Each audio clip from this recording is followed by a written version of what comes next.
আসসালামু আলাইকুম, সবাই কেমন আছেন? আশা করি সবাই খুব ভালো আছেন।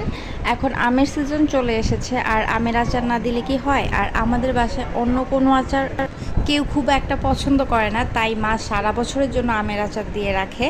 আর বাবা শুধু ওই আমের আচার বানানোর জন্য 10 লিটার তেল নিয়ে এসেছে গ্রামের বাড়ি থেকে। আর আমার মায়ের হাতের এই রেসিপিটা ফলো করে যে কেউ কিন্তু আমের আচার বানাতে পারবে। আর খুবই ইজি রেসিপি। যেহেতু আজকে মা সকালবেলা আমের আচার দিচ্ছিল, তাই আমি ভাবলাম এটা একটু সবার সাথে শেয়ার করি। কিছুই করেনি, প্রথমে সরিষার তেলে জাস্ট একটু 5 ফোড়ন দিয়েছে আর একটু রসুন দিয়েছে, আর কিছুই না। তারপর আগের দিন আমগুলো কেটে সেদ্ধ করে রেখে একটু রোদ দিয়েছিল, ওই আমটা দিয়ে দিয়েছে, আর সাথে গুড় দিয়েছে। যেহেতু এটা মিষ্টি আচার, আর মিষ্টি আচার বানানো কিন্তু একদম ইজি, আর কিচ্ছু লাগে না।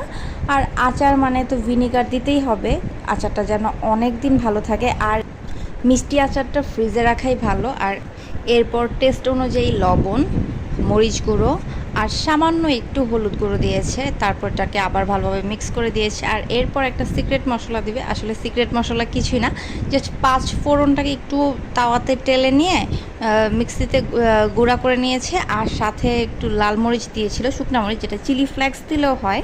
মা একসাথে গুঁড়ো করে ফেলেছে। আর এই তো মিষ্টি আচার রেডি হয়ে গেল। আর আমার পুরো ভিডিওটা দেখার জন্য থ্যাংক ইউ।